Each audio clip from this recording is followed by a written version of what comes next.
an Introduction to Africa-centric curriculum from the Brown University Choices program. And we have with us Mimi Stevens, who is the Director of Professional Development at the Brown University Choices program. They have some amazing curriculum to provide to teachers. And Mimi is here to share some of the key highlights of this curriculum. So without further ado, thank you so much for being here, and I'll turn it over to you.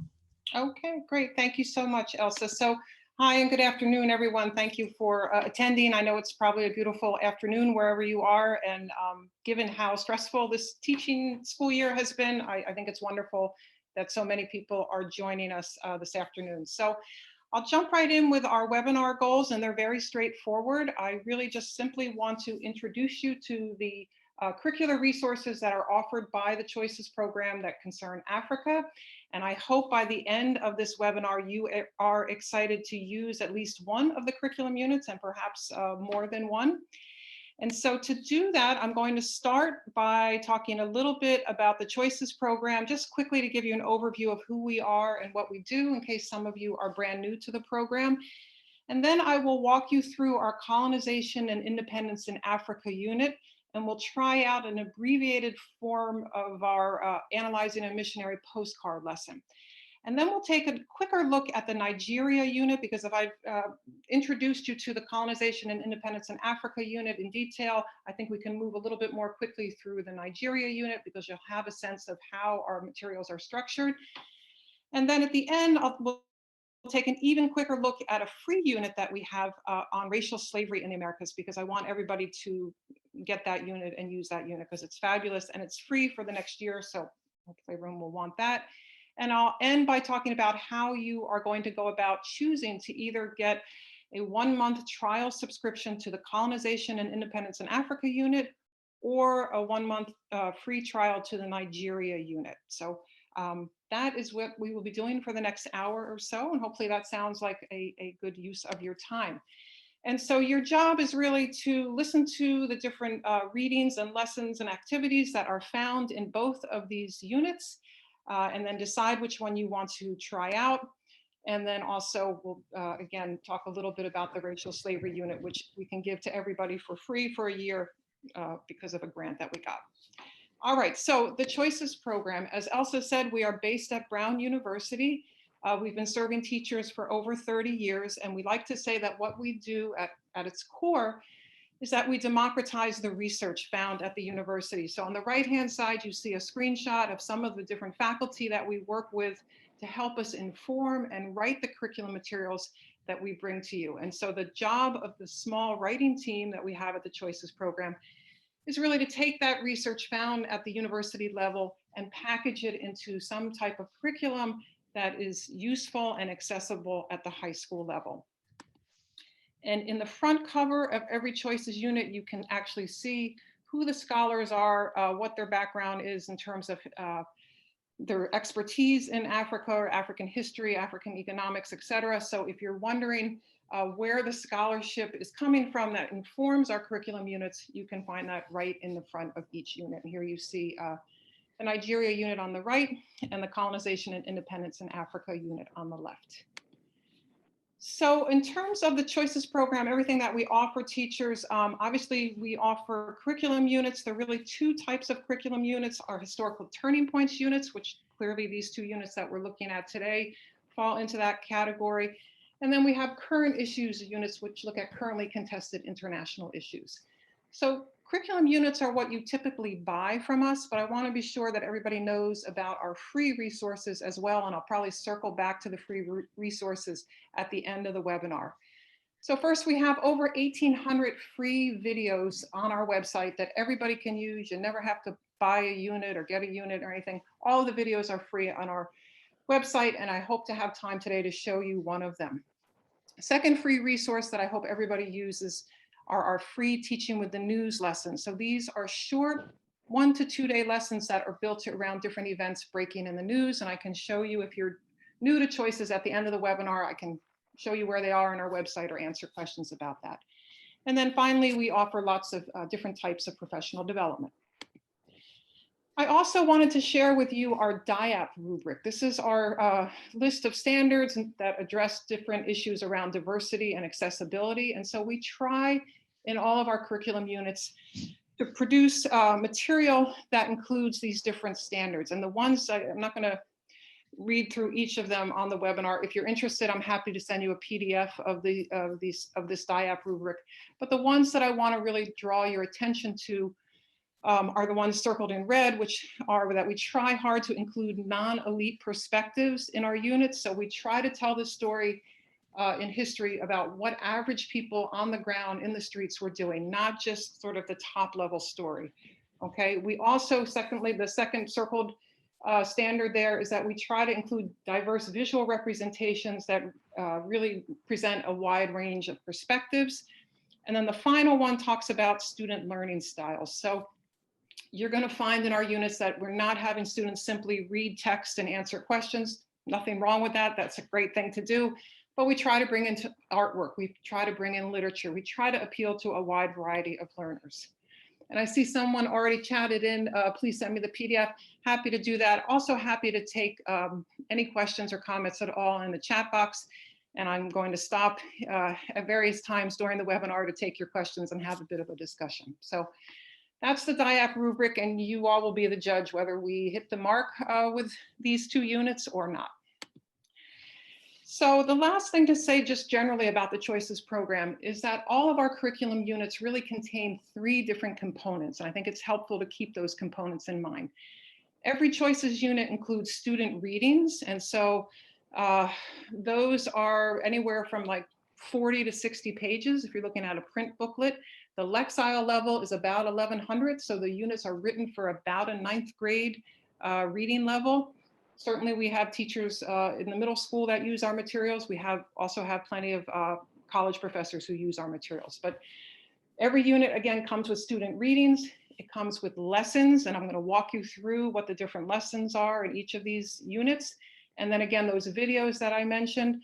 The videos are really designed to enhance or expand the student readings and the lessons.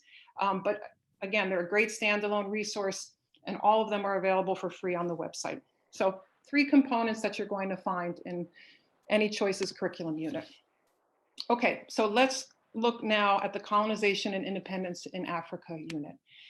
And before we do that, I really like to put this quote up here. You'll find it on about page 2 of the Colonization and Independence in Africa unit.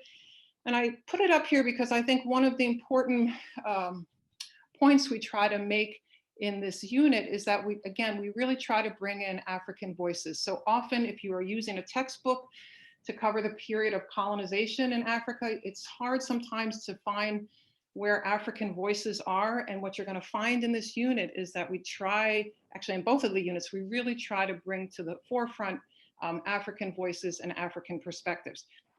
Can't include them all because we've got to give you a curriculum unit that is the size of something that you can use in the classroom, but we do our best to sort of bring in all of these different perspectives, and you'll see that throughout the unit. Okay, so in terms of the student readings, all of the student readings are broken into usually 3 parts, sometimes 4 parts. And the student readings follow a chronological pace, right? So part 1 of this unit looks at Africa and the imposition of colonialism. And we really try to start the story before the colonial period because we don't want to give the idea to students that Africa only becomes worth studying or looking at or reading about with the beginning of colonialism. There's a whole history of Africa before the imposition of colonialism, and we do talk about that in the unit. It's not extensive, again, because we're always trying to think about how long our units can be, but you will find information in part 1 about Africa before colonialism. Part 2 brings students up to looking at 4 case studies of colonialism. And in these case studies, students are going to look at what colonialism looked like in these 4 countries, and then how people in these countries resisted colonialism. We say right up front in part 2 that we're not trying to say that that by reading these 4 case studies, students will know everything about colonialism, right? Africa is a huge continent. Colonialism looked different in different places. People had different ways to resist colonialism. but we're trying to give 4 case studies at least to look at a variety of contexts and try to see if students can find any current themes or themes that they're going to find throughout each of these case studies. And then part 3 of the student readings brings students up through African independence. It starts with about the end of World War II and kind of goes up through the 50s, 60s, 70s. The key question in this unit, all choices units have some key question or framing question, whatever, I think the new term now is essential question. The key big question here is, how did various groups in Africa resist colonialism? So all of the readings and the lessons and activities are all going to be driving back to that central key question. So I see in the chat box, will they work with middle school? I think Holly is asking about middle school. The colonization and independence unit will definitely work with middle school. I think many of the lessons are adaptable to middle school. I'd say that that unit is a little bit easier to adapt than the Nigeria unit, but there's a couple of things in the Nigeria unit that I think you could use with middle school students. Kingston School is asking, can you use these materials in hybrid or all remote learning? Absolutely, and they are easy to adapt, and you all will be getting the trial that you're getting are digital editions, so they work perfectly. They were not that they were designed for remote teaching, because who knew when we designed our digital editions a couple of years ago that we would all be in this pandemic. But they are actually a great fit for anybody doing remote learning or hybrid learning. So again, at the end, if you're not familiar with our digital editions format, I'm happy to stay on and give you kind of a quick tutorial about what that would look like. Okay. All right, so those are the student readings. If you're new, just a couple points to make about the student readings. When you have the digital edition format, the videos are embedded right in the digital format. So when your students are scrolling along reading, they can click on the videos, listen to the videos, and kind of enhance the reading. We use lots of headings and subheadings. You can see here in the screenshot, lots of images, etc. We try to make it easy for you to be able to chunk the readings. So in addition to the readings, you have, just let me move those out of the way. For each of those different parts of the reading, right, part 1, part 2, part 3, you have 3 tools, and you can decide as the teacher how you want to use them. You get 2 study guides and a graphic organizer for each part of the reading. And the nice thing about, again, the digital editions is that the students can open these tools in either Google Doc or in Word. They download them, they fill them out, they send them back to you, or they put them in whatever learning management system you're using. Nothing comes back to the Choices program. So the main difference between the study guide, basic level, and the advanced study guide is the depth of knowledge of the questions. The basic level study guide asks simple questions that if the students have done the reading, they can go right back in the reading, pull the answer out, and give it to you. In the advanced level study guide, the students have to actually do some synthesizing and thinking before they can complete the questions. They're not going to find the answer printed neatly back in the student text. So again, you've got those 3 tools to think about using. Most teachers use them as some type of assessment, but you can use them any way you like. All right, so now let me walk you through the lessons and talk a little bit about the historical thinking skills that you're going to find with each of the lessons. And the thing I want to remind you of, especially the teacher that chatted in from the middle school, you don't have to do all of the lessons. Many teachers tell us, you know, I never have time to do a complete choices unit. I only pick and choose a few things here. I do a lesson there. I do a little bit of the reading. I use the videos. Totally up to you how you're going to actually use these lessons. So the first lesson is political geography of Africa. And we give the students 3 maps, 1884, 1914, Africa today. And we ask some basic level questions about how the borders changed over time. I think it's a very good lesson. It's a very basic lesson, I would say. I mean, it's going to ask them to sharpen some basic geography skills.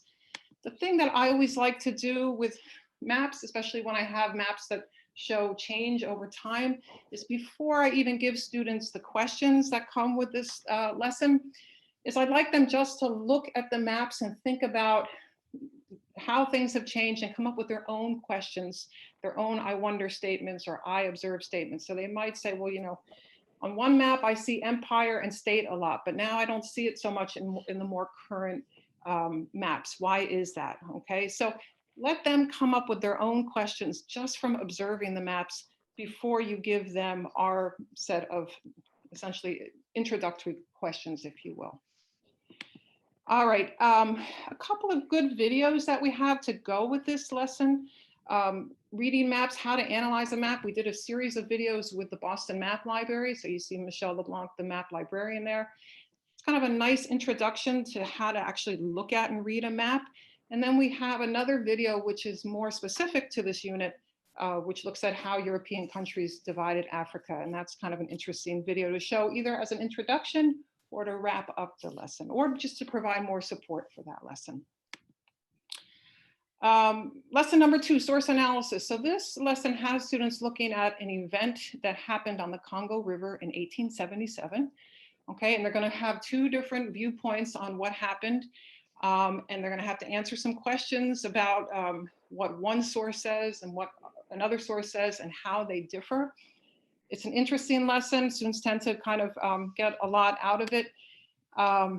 I think in terms of historical thinking skills, it helps students understand that historians need to use multiple sources to corroborate different sources and understand kind of the different perspectives about a certain event.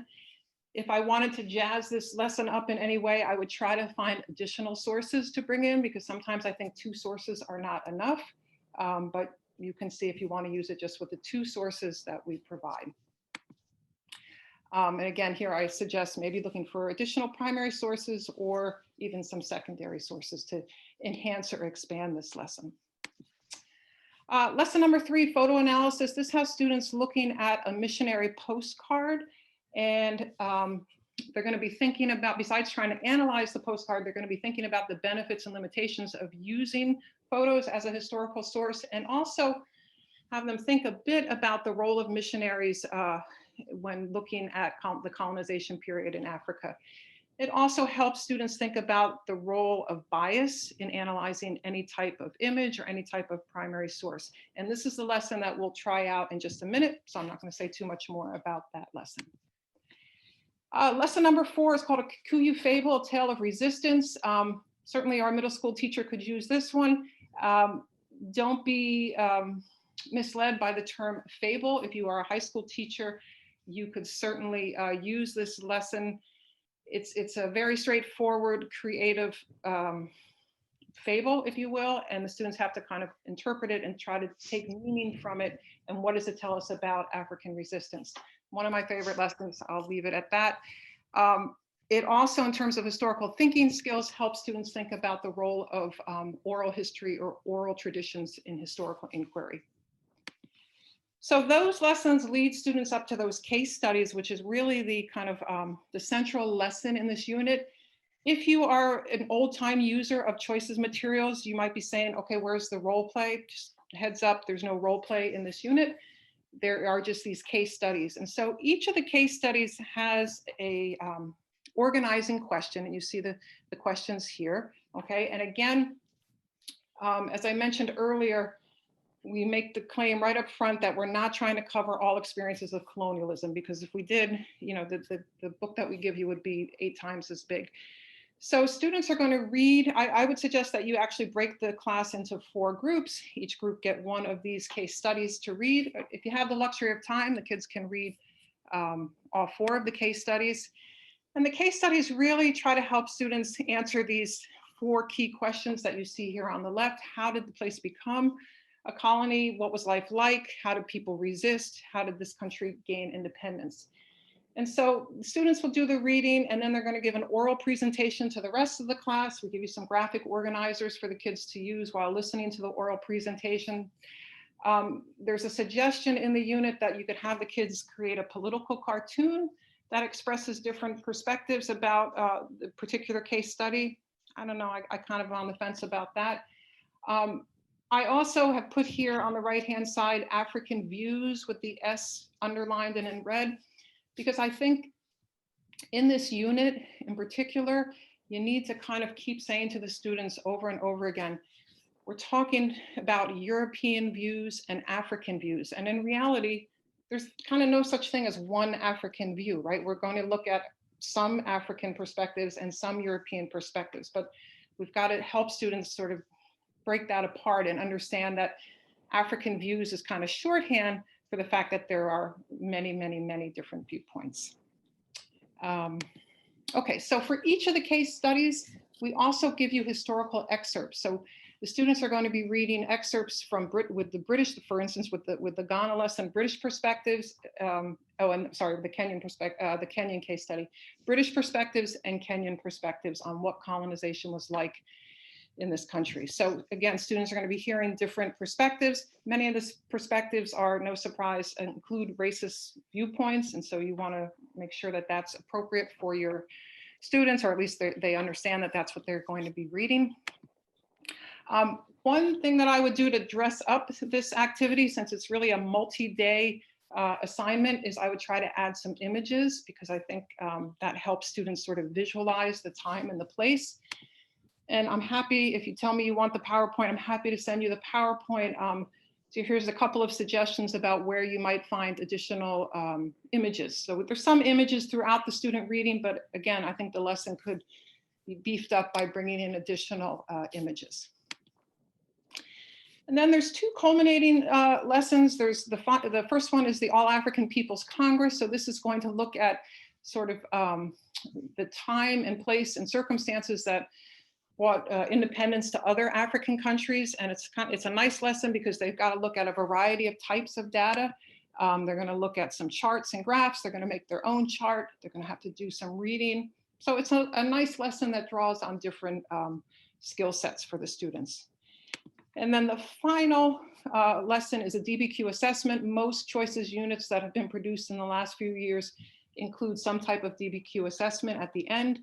And this one looks at the impact of colonial education, okay? So that's there for you. Again, we give you about 8 or 10 sources that the kids are gonna have to pull from and try to make an argument about. I really want to stress, so that's the end of the lessons, but again, I wanna kind of come back and harp a bit on the videos that come with the unit. They're really great. Lots of different, it's a great way to bring in different perspectives and viewpoints. If you want a very quick way to find every Choices video, and I don't want you to go there now, I want you to stay on the webinar, but just for later, you can go to choices.edu/videos with another backslash, and that will bring you all of the videos that we have, okay? So the videos are embedded in the student reading. You can bring them into the lessons, and you can also use them as a great standalone. Okay. So that is a long time for me to talk. What I'd like to do is just ask you now, before we try out that missionary postcard lesson, to chat in and tell me which of those lessons look good, which ones you think you want to try out, or do you have questions? And while you do that, while you flood my chat box here, I will look at what people have chatted in already. So how long would it take? Yeah, that's always, oh, if you have, Steve Pope is asking if you have the luxury of an elective on African history. Well, that is actually great. I would say, and I'm going to assume you're teaching high school or maybe early college. You know, I think if you have a 50-minute, I'm going to say 50-minute class period, it's always, this is like one of those impossible questions to answer. But if you have 50-minute class periods, and you're dealing with high school kids who are pretty much on level, you could do most of these lessons in one 50-minute period, maybe with some homework, with the exception of the case studies. So the case studies, I would say that's a couple of days, because you've got to assign the cases, let the kids read them, work together on their oral presentation, then make the oral presentation, and then have a bit of a debrief. So that's separate, that's a several-day lesson. Heidi's asking, if you only had a few days, what to pick? That's a hard one too. You know, okay, I'm a former geography teacher, so I'm going to say you have to do the geography one. The photo analysis one, I think, is also very good. The source analysis with the two viewpoints on what happened on the Congo River. I think unless you bring in a third or fourth source, I might, again, if I'm pressed for time, I might put that one aside. Hard to say. Definitely try to do the case studies. even if you don't actually do all of the case studies, like maybe the kids read 1 or 2 case studies and then you summarize the other 2. I don't know, that might be a way to save a little bit of time. The 2 culminating lessons, Heidi, I think choose one or the other. Probably don't have to do both. Okay. Alyssa likes the idea of looking at different maps. Yeah, it's a fun activity because at first the students are quiet because they're like, well, what are the questions she really wants me to answer? And it's like, no, you look at the maps, you tell me what you observe, and they come up with some really interesting comments. My course is mostly chronological. Heidi, tell me more about what you mean. Can we separate them out as well? Do you mean can you do different lessons at different times? If so, yes. I think you can. I think you can pull these lessons out and do them all at different times.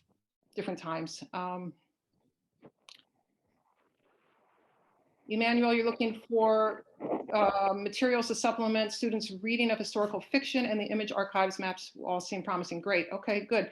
And in our Nigeria unit, which we'll look at next, we've got a little lesson on historical fiction. Yep, and Heidi, okay, in the late spring. Absolutely, absolutely. Remind me, Heidi, when we get to the end of the webinar, when I tell you that I need to know which unit you want to have a trial run with. If you're not going to get to these topics until later in the semester, tell me that, because I don't want to give you a trial of the unit when you're not actually covering it, because it won't be any good. Yeah, William, you're looking to supplement an epidemiology unit. Okay. Huh. You might look at our human rights unit, because we have a lesson in there on looking at Brazil and nationalizing their AIDS medicines. And that's a different topic. We can talk about that at the end if you want, William. Emmanuel, student feedback tends to be overwhelmingly positive. Honestly, I mean, I don't say that lightly. If anybody's on the Zoom chat and you've used our materials before, please feel free to chat in. We kind of live and breathe on student feedback and teacher feedback. And so students tend to like the engaging aspect of our materials. Yeah, I mean, that's how we've been around for over 30 plus years. If you go to our website, we have some videos in the teacher tools sections where teachers are talking about how they use the materials and also why their students like them. So if you're looking for some testimonial, you can find that under the teacher tools section of our unit. Okay, anybody else want to chat in a lesson that looks good or other comments? Or shall we move on? Okay, all right, so do we have Sherry, is saying a peace and security unit for the African continent? Boy, we don't. And maybe at the end, you could chat in a little more about what you would like for a peace and security unit. We don't really have that, but we're always looking for more ideas. And maybe at the end, Elsa can talk about if she knows of other resources that address sort of peace and security issues for the African continent. Yeah, Stephanie, good. Yeah, resources in French. I don't know of them. I'm sorry to say. Yeah, I think you'd have to translate them. I'm not aware of other, but again, maybe at the end, Elsa can think about other resources in French, or Carolina's asking in Spanish. Okay.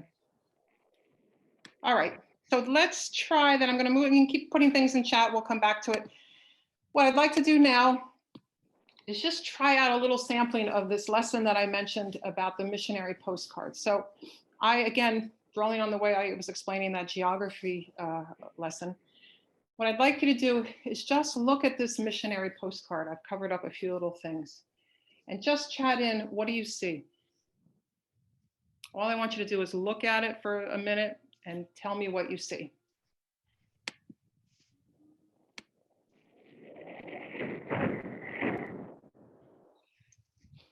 What do you see in this picture? A family, okay.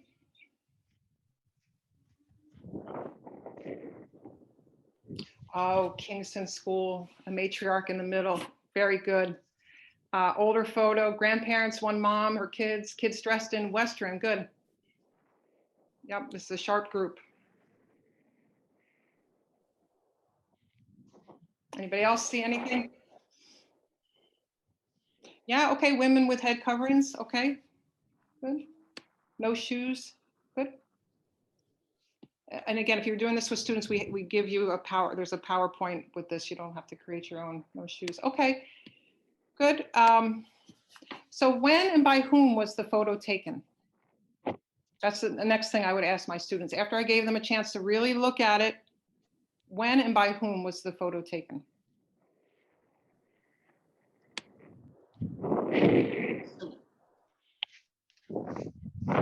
Someone is saying missionaries, yeah. Yep, okay. So we've got the European style of dates, so you might have to help students figure that out. Someone, saying, given that it's a missionary postcards, probably an appeal to the homeland for funds for their work in Africa. Absolutely. Yep. End of World War II. Great. Okay, great. So you guys are all sort of already catching on. And who was the teacher from Kingston School? Very good. Matriarch in the middle. So the students are going to probably not have this kind of background information that you all have. Kids dressed in Western clothing, good. And so the kids are gonna see that there's a date and the photo by Rudolf Fisch. And so we're gonna ask, okay, so who is Rudolf? And the readings tell you a little bit about him. He's a Swiss Protestant missionary working in the field. He's taken this picture. And then they're gonna see, which I've covered up here, but I give it to you on the right. The caption for this image is the African pastor Kuratang and his family. What does that tell you? What else does that tell you about this image? The African pastor and his family. Does that change your idea about this image at all? Oh, more people are chatting in. Converts, okay, interesting. Yeah, he's seen as one of us, Steve. Okay, that's an interesting comment. Christian religion, only men deserve names. Okay, good. Yeah, interesting, right? Because in this, with the caption given right now, only the man deserves a name. All right, good. So what do you think about the value of looking at a missionary postcard as a source for historians? What's the value of this postcard to historians trying to understand this period of time in Africa? Is it valuable? Are there limitations? And you're correct, Emmanuel, Ghanaians. Yep, right. This is from the Gold Coast. Yep. What's the value of this postcard? Okay, so Heidi is saying it's useful if you know who's taking it and why. Yeah, excellent, right? Primary source, but stage, Kingston is saying the date. Okay. Okay, good. All right. Yeah, Steve, it represents whom the missionaries valued and promoted. Interesting that it's the African pastor rather than the Ghanaian pastor. Also interesting to consider this as a piece of propaganda. What's the purpose of the postcard? Absolutely, excellent. So you guys are all, it's limited, but captures a moment in time. Excellent. Okay, great. So if my students came up with all of this, I would be very, very happy. So then what you're going to do with the kids is you're going to start to reveal a little bit more information. Okay, so if we were face to face, I'd have each of you reading out a piece of this, but we're not. So I'll just read. Missionaries referred to the pastor's wife as Mrs. Amelia Koratang, but her community called her Queen Mother. She chose and approved the king and his right to rule. Her role in the center of the picture, which someone already identified, signifies her central importance in the family and community. She has African clothing on, all the rest are in European dress, and this was a matrilineal society. And in other missionary photos of African pastors and their family, usually all members are in European style dress. So then after you kind of reveal this additional information, you're going to ask the students to maybe create a new caption that more accurately describes this picture. Someone had asked about what's the role or what's the purpose of this postcard. So at the time, it was quite common for missionaries to send postcards back to Europe to try to raise money for their missionary work. So that's another bit of information that you would want to have if you're going to look at this postcard. We also give you a link in the unit to other postcard collections from this time period, so the kids can look at multiple missionary postcards. And then you can wrap this up by talking about, again, the value and limitations of using this as a resource that was produced by missionaries to study Africa, and what might Rudolf Fisch have missed coming into the culture and society and not having necessarily the background information to know that this was a matrilineal society. And it's certainly his caption of the image shows his bias that he brings, right? Anybody want to take a stab at a new caption? Stab at a new caption that might more accurately reflect the image?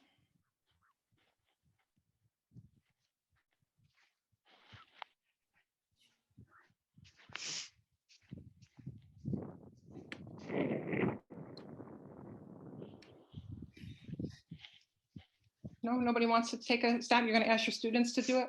Queen Mother and her missionary family. Okay, Carolina, good. All right, Queen Mother and her family. These people need our influence. Interesting. Yeah, well, I guess, Lloyd, if you were trying to raise money back home, that might be a good caption. Okay. All right, good. Yeah, Queen Mother and with her family, right? That would be, yeah, saved among savages. Okay, Steve. All right, okay. Yeah, so look at some of the other postcards from the era, and I want to show you, okay, Westernization of the Gold Coast, good. We will have access to the slides and the power. Yes, if you put in, if you email me, I'm going to give that information to you at the end. I'm happy to send you the PDF of our rubric standards and also this PowerPoint, okay? And actually you could go right now to the Choices website and get this image because it's a free image in the PowerPoint section. Christianization of matrilineal societies. Okay, good. So one other, I'm just going to move us along.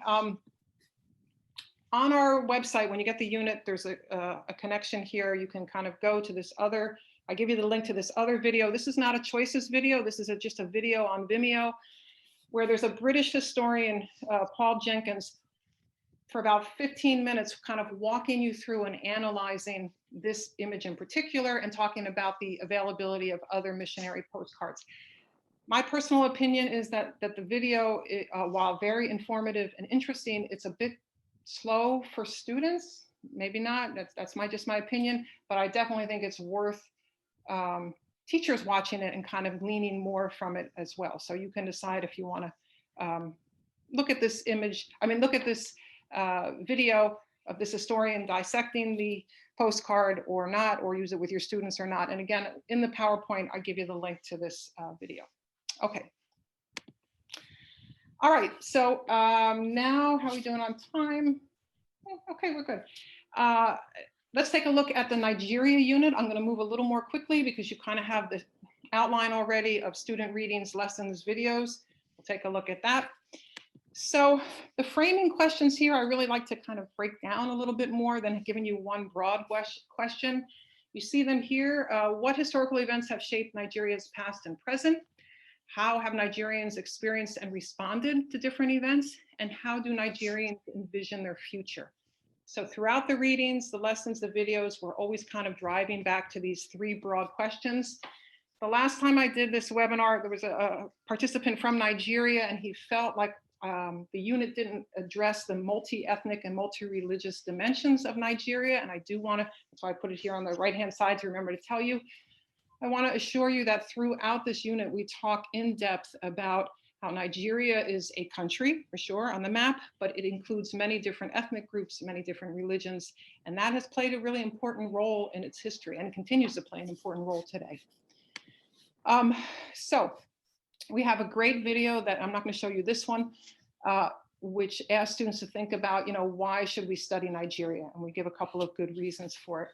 But what I'd like to ask you to do now is I'd like you to use, again, the chat box to tell me, when I say Nigeria, what comes to mind? When I say Nigeria, what comes to mind? And again, both of these could be nice warm-up activities for your students, either showing them the video about why we should study Nigeria, or just asking them, what comes to mind when you hear the term, the word Nigeria? So we see oil. Okay, Alyssa KK Kule, okay, I don't know that, okay. Ethnic conflict, flashing musicians getting swindled at the airport, okay. Nollywood, good, yeah, Boko Haram, tall people with deep voices. Africa's cultural and urban capital and media hub. Oh yeah, Fele Kuti, we mentioned Fele in the unit. Okay, dance and food, excellent. All right, good. Nollywood, Adichie. Okay, good. So this is right about potential African superpower. Yeah. So this is kind of in line with what the group a few weeks ago said. They were part of the Atlantic slave trade, right? Population. Okay. So if the kids were watching our video, some of the things that would come up about the reasons to study Nigeria would be it's the largest African economy. And I double checked that last night because I was surprised. It's not, I was surprised in terms of South Africa, and supposedly it is the largest African economy today. Big oil exporter, population, Boko Haram, et cetera. These are some facts that the kids would find in this Why Study Nigeria video. And I just thought I would show you from the group a couple of weeks ago, some of the things that they put in the chat box when talking about what comes to mind when looking at Nigeria. And they're pretty close to what you all are putting in. Right, I thought this was interesting. Someone said they use it.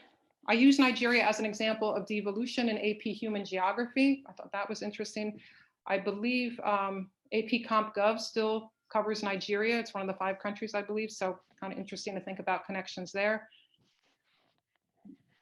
Nollywood, Naria. Okay, all right. So I think that that's just kind of interesting to think about.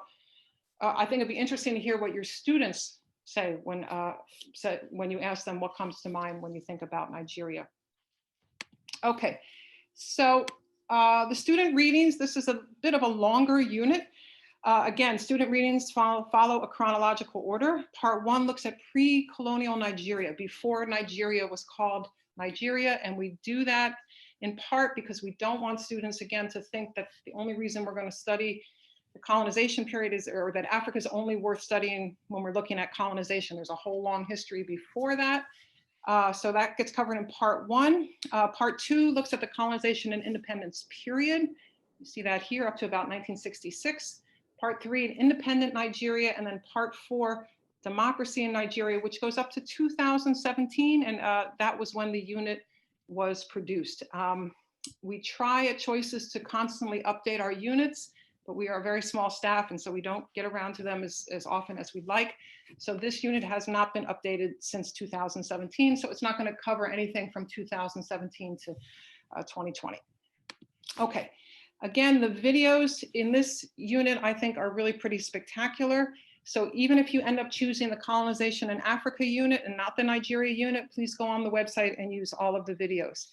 And what I'd like to do, if we have time, is see if I can show you one of the videos just so you get a sense of it. So to do that, assuming everything works, we're going to look at this short video. And again, all the videos are short. All of the videos are closed caption. At least any video done in the last like 5 years is closed caption. So you can put that on for your students. And I will show you this one if it will all work for me.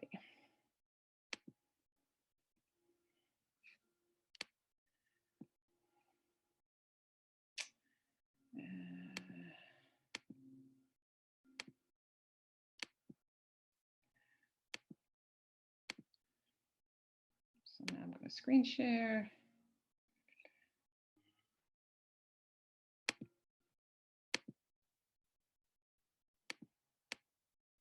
All right, so we should all be looking at my desktop for the video. How have Nigerians fought for human rights throughout history? Yeah, someone will chat in and tell me if not. So put that on. I'll leave the closed captioning on. The first human rights struggle that Nigerians faced was the struggle against colonialism. So Britain colonized Nigeria, and a lot of Nigerians fought for the right to self-determination, and that led to independence of Nigeria on October 1st, 1960, when Britain left and political power was transferred to the people of Nigeria, and political parties were formed, and that emerged the First Republic of Nigeria.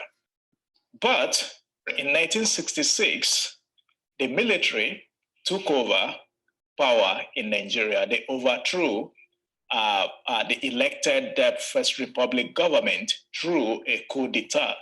A coup d'etat is when a group of military officers or soldiers with their guns take over forcefully the reign of governance in a country. So between 1966 and 1979, Nigeria was under military rule. And in between this period, Nigeria also fought a civil war, just like the United States had its own civil war. And this civil war led to the death of over 3 million people between 1966 and 1970, when the war ended. And in 1979, the military left and handed power over to a civilian administration. But that did not last long. It only lasted 3 years. So December 31st, 1983, another military leader came into power. Between 1983 and 1998, when the military finally decided to leave power again, a lot of Nigerians organized around human rights and pro-democracy. And I was one of those who organized during that period. That was the second moment that Nigerians struggled for human rights. And during that period, the military threw a lot of people in jail in Nigeria without trial for demanding rights to participate in the political process and for also demanding human rights for all Nigerians. But eventually, 1998, the military decided to organize a transition to civilian rule when the dictator, General Sani Abacha, died. And finally, May 29, 1999, Nigeria made a transition to the present democratic system. But that doesn't mean that the struggle for human rights stopped the moment that the military left. So today, Nigerians are confronted with a new struggle for human rights, which is the struggle for popular participation in the political process in Nigeria.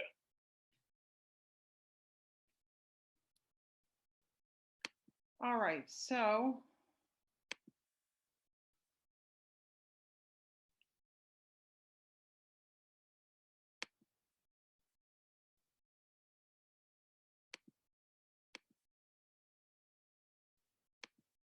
back here, if you can chat in what you thought about that video. That's one of our more detailed videos, and it's a longer one of the video, but I think it gives you a sense of what kinds of things, what a typical video would look like from Choices. Anybody have thoughts, comments, questions about the video?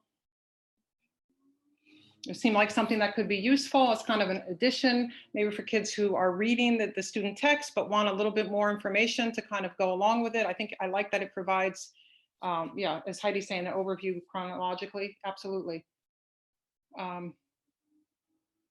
Yep, Natasha. Okay, good, helpful video to view as context when teaching Adichie's Purple Hibiscus. So, you know, so good. It seems like people think this would be useful. Elsa, Elsa, I'm going to address that at the end. I'm going to talk about how I'm going to gather names, and we can talk more about that at the end. Won't be a problem. Okay. Good. So I encourage you to take some time. I know no teacher has time, but if you can take some time, look at all the videos, not just for Africa, look at all of them, see which ones you want to use. Okay, so let me talk about the lessons. First lesson, again, is the geography of Nigeria. I love this lesson for a different reason than talking about the earlier lesson. We give you a PowerPoint of images, and the reason that I love this lesson is that with the images and in the lesson, we break Nigeria down into 6 regions. And I think that is so important for American students. And I don't know if some folks on here aren't teaching in the United States, this doesn't apply to you, but you know, it's important for kids to think about Nigeria as, yes, it's a country, but the regions vary throughout the country. Just like it's important if you're looking at China, you know, we help students think about China as a series of regions. We need to help students think about Nigeria as a series of regions. So we give you the PowerPoint images, we give you some, oh, and this is just my little, again, editorializing. You know, Boston University's African Studies Outreach Center and ELSA, the folks there did great work in the United States for the last 20 years to help students, American students, know that Africa is not a country. Hopefully many of you have seen that nice map that they produced. But now we've got to kind of help them look at countries and understand them as a collection of peoples, if you will, okay? So, and what's the relevance today? Why is that important?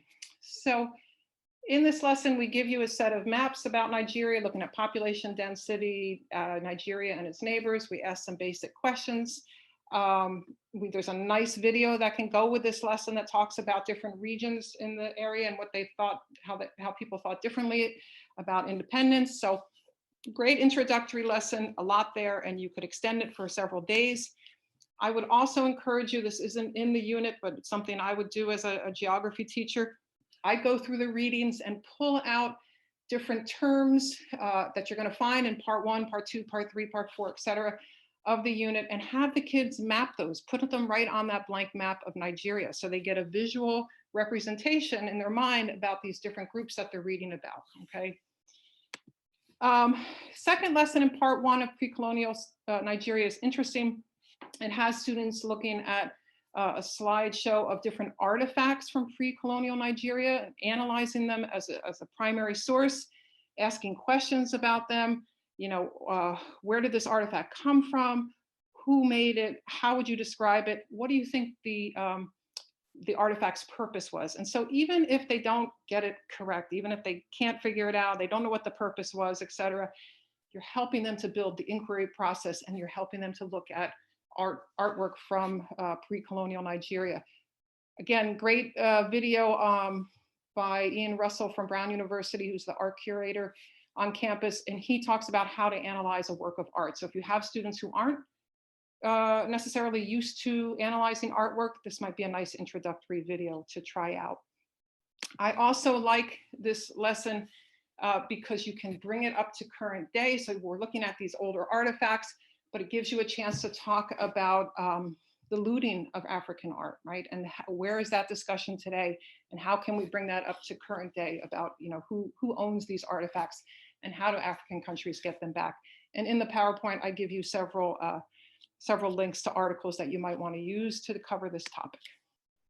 Okay, so part 2, colonization and independence. There's an interesting lesson here that looks at the Women's War. And so this is a lesson that's really going to help students think about how historians do their work.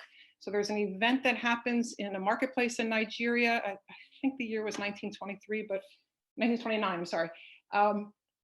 And so the students are going to have to look at a series of sources that talk about events that happen in one view, and then a set of sources that look at a different perspective on what happened. And it's somewhat similar to that lesson I told you about in colonization in Africa, where we're looking at an event that happens on the Congo River. So this could be a nice lesson for your students.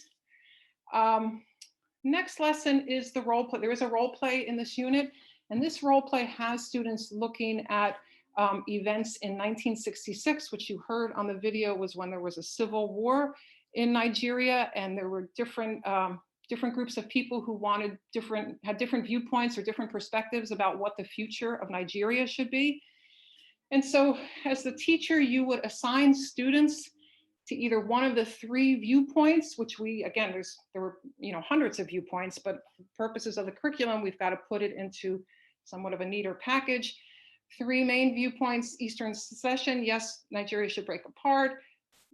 No, we've got to stick together as one Nigeria, or look, we've really got to work on a diplomatic solution. So those are the 3 perspectives that we've bundled together. Students are grouped into either one of those 3 perspectives, and given the material that is provided in the unit, some more details and historical records that support their particular perspective, okay? And they've got to work with those excerpts from the historical record to make an oral presentation to the rest of the class. Each of the 3 groups will get a chance to present the perspective. And then there's a 4th group of students who play the role of sort of average citizens who are going to ask different questions to each one of these groups. And we give short thumbnail profiles of these undecided citizens who have questions for each of the different groups. We have much more on our website about role plays. Again, that would be under the teaching tools section, but that's all I'm going to say for now, but I'm happy to take questions about it if people haven't done a role play before or are looking for more support on that. Part 3, lesson on cultural responses to dictatorship. So this has students looking at artwork, song lyrics, writings, etc., all different types of sources to look at how different people have responded to dictatorship. Interesting lesson. I think your students will like it. You divide the students into groups so they don't have to work with all of this different sources. But if you have the luxury of time, someone's got that African history elective, have the kids read all of the different sources.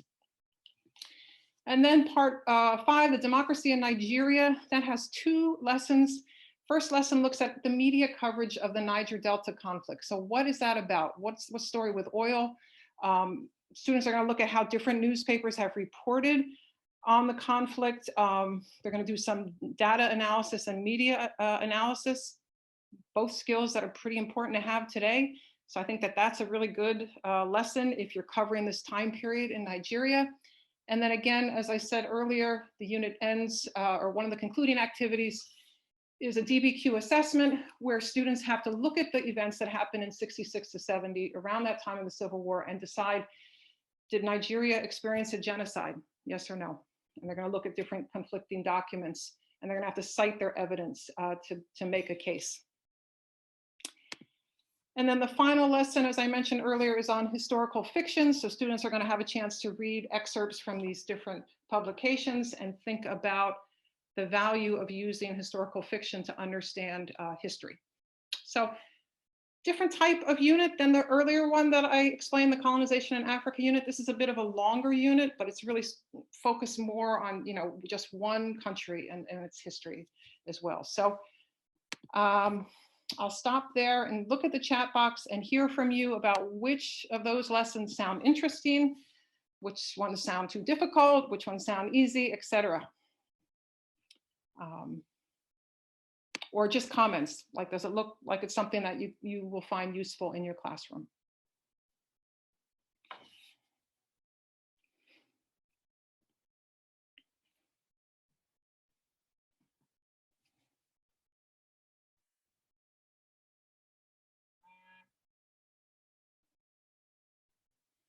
Okay, Alyssa, responses to dictatorship sounds super interesting. Yeah, I think that one's going to be engaging for your students, right? Because again, it's not that reading text is bad. We have to read text, but I think students appreciate it when you try to bring in different types of sources.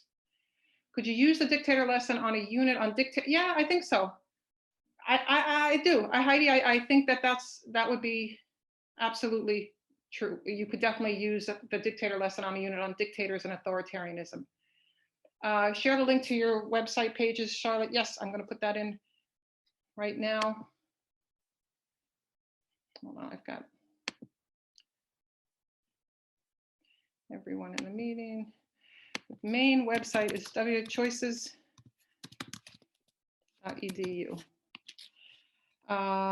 Interesting to see how I might be able to adapt the colonization unit to provide contact before teaching the novel Homegoing. Okay, context. Okay.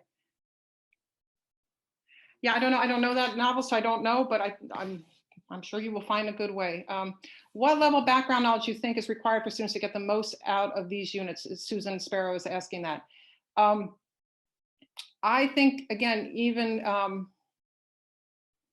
I think it depends on the unit. You know, I think the Nigeria unit, the reading and the topics discussed and the context is absolutely like ninth grade and above.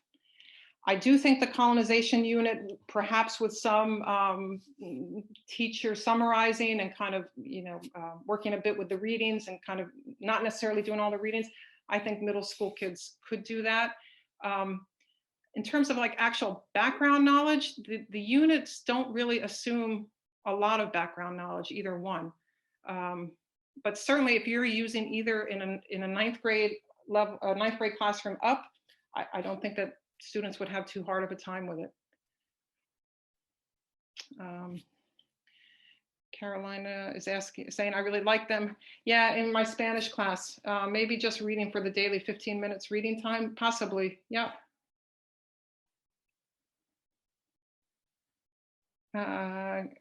Yeah, using them for the complexity and diversity of African societies. Yeah. I think that both of them do a good job of trying to help students not see Africa as one big continent that's all the same. And I think it's useful to have students do a deep dive, honestly, to one country. And if it's not Nigeria, I don't know, maybe another country. Because I think even if we do something like an elective like on Middle East studies or an elective on African studies, if we don't kind of help them see how each country is different and unique, then they can walk away with too much of a general understanding, but not really understand the diversity found within. So Hiba is asking, does the unit provide a guide for teachers on how to teach Things Fall Apart in Half of a Yellow Sun? It really does not. I'm sorry, Hiba, it doesn't. You know, it's got that one lesson at the end that has an excerpt from Things Fall Apart, but if you're looking for more detailed guidance on how to teach them, I bet Elsa will have better advice, because the units don't really do that. Good, okay.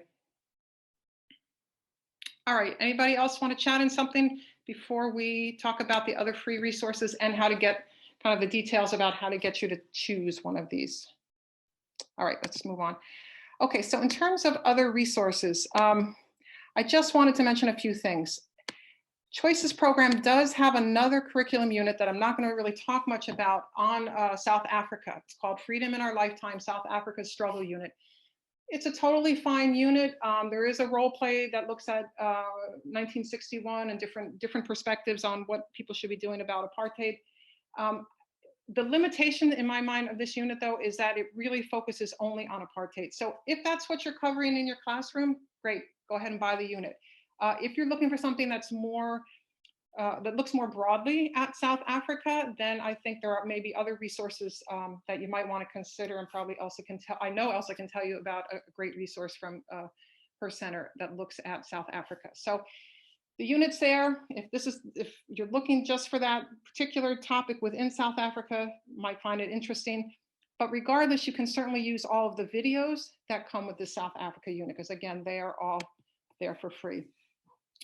The unit that I mentioned at the beginning of the webinar that is currently free as a digital edition that we will put in everybody's account when we set you up is this Racial Slavery in the Americas unit. And so this is a unit that the Choices program developed thanks to the support of the Center for the Study of Slavery and Justice at Brown University. It was almost 2 years in the making. It's the longest unit we've ever produced. I give you here the 5 sections, 5 parts of the unit with the student readings at the top level, and then some of the lessons that you're going to find in the unit. It's really, I think, quite unique and wonderful. And so if you are covering the slave trade at all, if you're covering the colonization of the Americas, if you're covering the legacies of racial slavery today, there's a way that you can use pieces of this unit. And again, the center that funded us to do this has also funded us so that we can offer it for free as a digital edition for the next year. So it's free through September 30th, 2021. If you want, you can buy the print copy, but you can get it everybody can get it for free as a digital edition. And I don't know, I think it's really quite a wonderful unit. Happy to take questions about it, but we will when we set up your account with either your colonization in Africa or the Nigeria unit, we will stick this unit in for free. There's a great introductory video that goes with this racial slavery unit. It's on our website. In about 3 minutes, you're going to get a great overview of what you're going to find in this unit. So I encourage you to look at that video. And then in terms of teaching the topic, we also created, I don't know, about 80 or 90 additional videos. And you see a screenshot of a few of them here that really help this unit enjoy wide popularity with students who are sort of brand new to thinking about racial slavery or the legacies of racial slavery today. And some of the more introductory videos are here. And then there's some more advanced videos that talk about, for instance, reparations. Okay, so again, check out all the videos. Really a great resource. The Choices program also offers free Teaching with the News lessons. You can go right to choices.edu, which is our website, and along the top, the top bar there, the top navigation tool, You can click on Teaching with the News, and what you'll find is that we've got a free lesson on Black Lives Matter, which was an older lesson that we updated in June 2020 with the killing of George Floyd. So that's there. We also did one on athletes and the shutdown in sports over sort of issues surrounding Black Lives Matter. So those are all there. Those are those free lessons I mentioned earlier in the webinar. Again, all of the videos are free. You go to choices.edu, you go to videos, you wait a minute, it takes a minute to load, and then you're going to find all of our videos here. So if you're teaching about Afghanistan or the American Revolution, you want some videos, you just click on the topic. So next steps, this is what I'd like to propose. So everybody has the opportunity to have a 1-month digital editions access to either Colonization and Independence in America or Nigeria.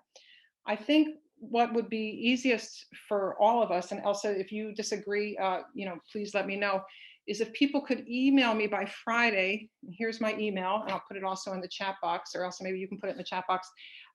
Let me know which unit you would like. And again, we'll just throw the racial slavery unit in there. If you're not going to cover colonization or Nigeria or anything till later in the year, just tell me that when you email me, and we will set you up so that it kind of coincides with when you're teaching. Okay. So questions or comments on that? Elsa, how does that sound to you? If people, like you could send me maybe a Excel sheet of everybody who's on the webinar, and then I can match it up when people email me, or how would you like to, does that sound reasonable? I think the easiest way is for them to email you, everybody to email you. Because of the timing, the ASA subcontracted a company that owns all the Zoom rooms, so it might be a delay before we access all of the registration lists. So I suggest emailing you being the easiest way. You could also email us, and we can relay the message, and I'll pop in our email address right now. Okay, yeah, so that happened in another conference I was part of, where people were they were going to send me the list of people who attended, but because they didn't really own the Zoom rooms, they couldn't. So this is why I'm choosing to say just, yeah, email me directly. I think that's the best way to go. Okay. All right, so do people have other questions or comments or things that, we missed, we didn't talk about, etc.?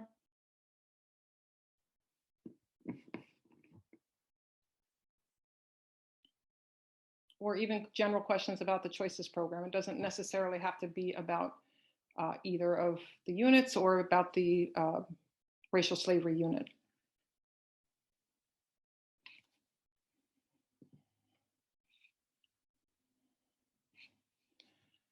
Carolina is saying,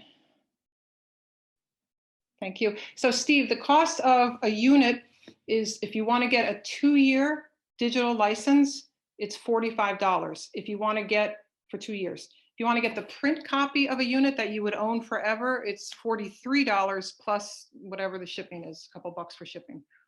Okay. If you want to get a 5-year license to 1 unit, it's $100. And I should mention with the digital, if you own the license and we update a unit while you own the license, then you get the updated version for free. It's part of your license. If you purchase a print copy of the unit, which is not also, I should also mention, if you get a print copy of a unit, that is not licensed to share online. So if you're doing any kind of remote teaching, it's not appropriate to put the print copy up on the website. If you have a print copy of the unit and we update the unit, you have to buy the new one if you want it.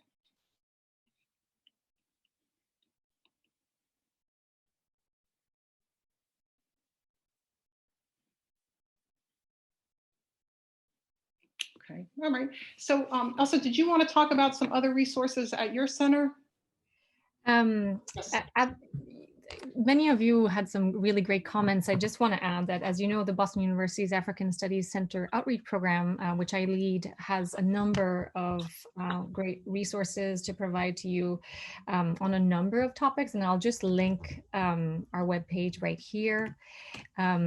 we definitely have some resources. I know there were a couple comments earlier on peace and security. It's not a large area of that we have anything on, but we do have, we had an original lesson on Boko Haram, which is now a little bit dated, but it's still, I'm going to link it right now. It's very helpful to frame it in non-racist terms, because typically Boko Haram ends up being connected so much with Western gaze onto Nigeria and onto Africa generally, and onto terrorism generally in a post 9/11 moment. So if you want to check that out, that might be useful. Our incoming center director next year is actually going to be Mike Voldemariam, who is an expert in peace and security studies in the Horn of Africa. So I'm also happy to act as a liaison to experts if there's any specific topics that you are interested in exploring. I see my role as that. The South Africa unit that Mimi mentioned earlier is, I did link our book, which is a collaboration between Facing History and Facing Ourselves. It's called Confronting Apartheid. It's an ebook, it's free. It's got 4 chapters with lots of great essential questions. So definitely check out the link in the chat box. And generally, I'm happy, just as Mimi is, to serve as a resource for you on any Africa-related curriculum. So do not hesitate to be in touch with us. And the email address, I'll put it in again, is africa@bu.edu.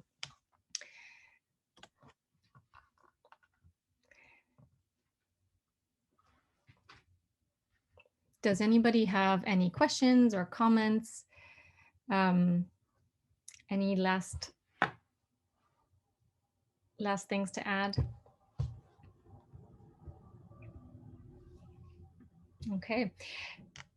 Anything on Cape Is there Verde? anything on Cape Verde? No, I don't believe that we have anything on Cape Verde at BU, but it's really helpful to know what you're interested in.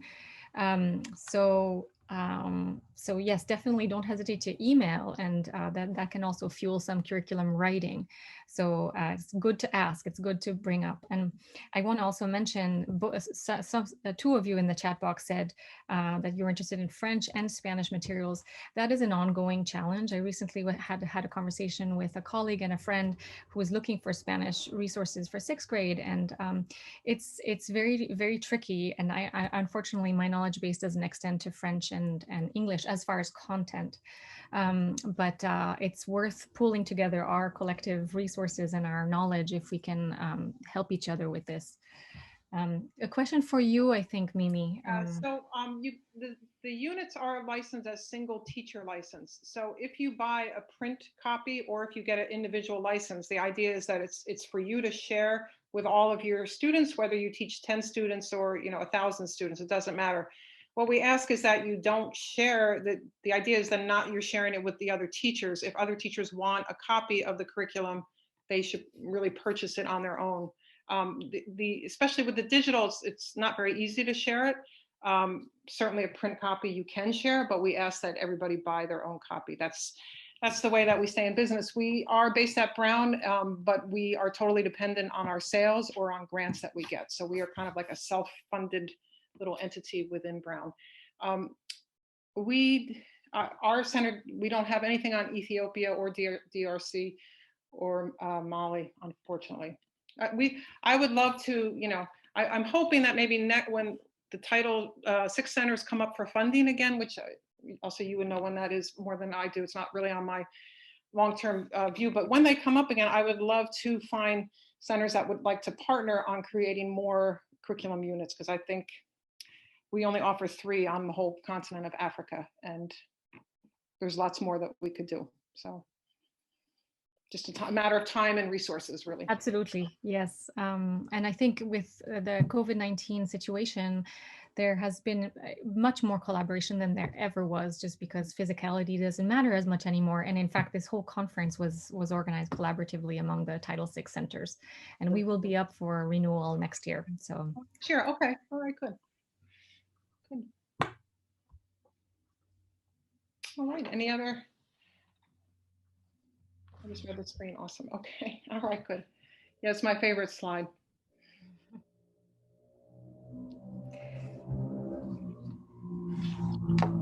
right, I'm happy to stay on if people have other questions, but if not, you can take a break before your next session.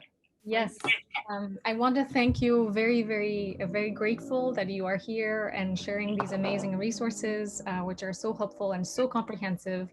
I've read through all of the curricula and I really love them. So I hope these are going to be equally as useful to you. So thank you so much, Mimi, for being here and sharing these resources for free for our participants. And I'm going to quickly screen share. If you wouldn't mind just stopping so I can share what's next.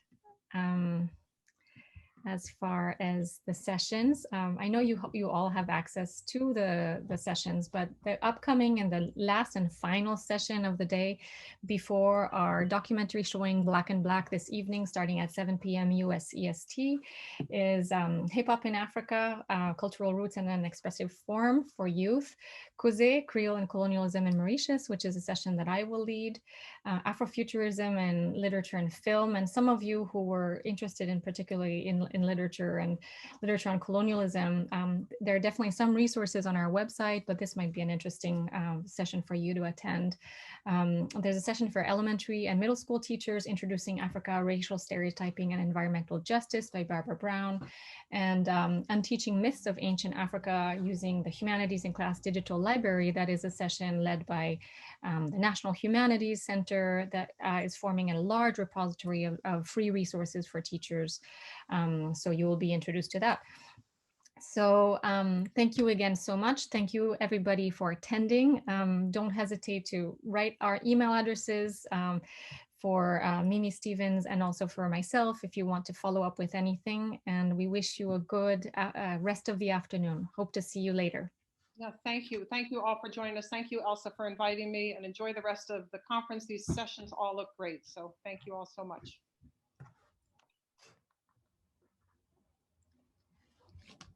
All right.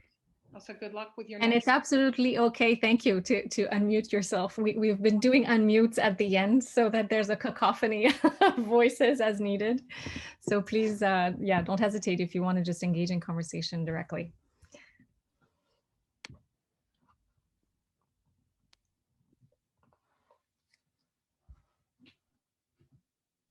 Bye, everybody. All right, goodbye. Thanks, Elsa. We'll talk soon. Take care. Yeah, thank you, Mimi. This was great. All right, great. Thank you. Enjoy.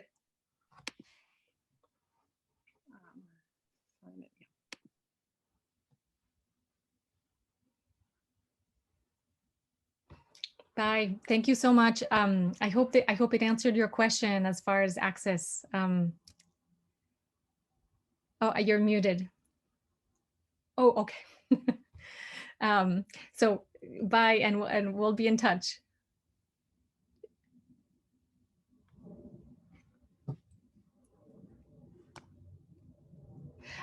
Let me link.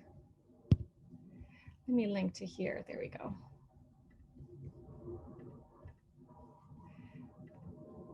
So these are our resources. Great. Yeah, so this is our whole webpage of teaching resources that has some lesson plans, some book lists, and lots, and also our professional development events that are all free all the time are there. So.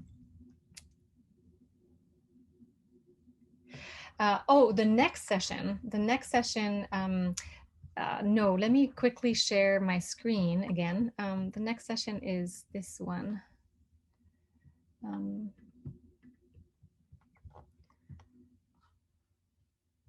Where, for some reason, I can't see.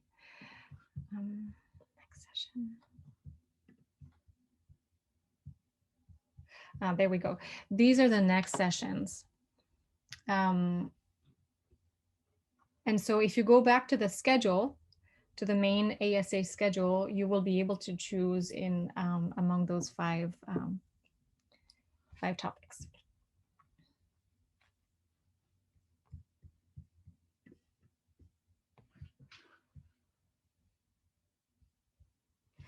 Oh, so, so the Afrofuturism in literature and film, that was the one that had some introduction to Afrofuturism generally, and and if you're interested in literature, definitely that might be a good one. The session that I'm leading is based on colonialism and the history of Mauritius and language in particular. So thank you so much for attending. I'm going to sign off, and I believe the rooms close automatically. So I don't have the power to close those.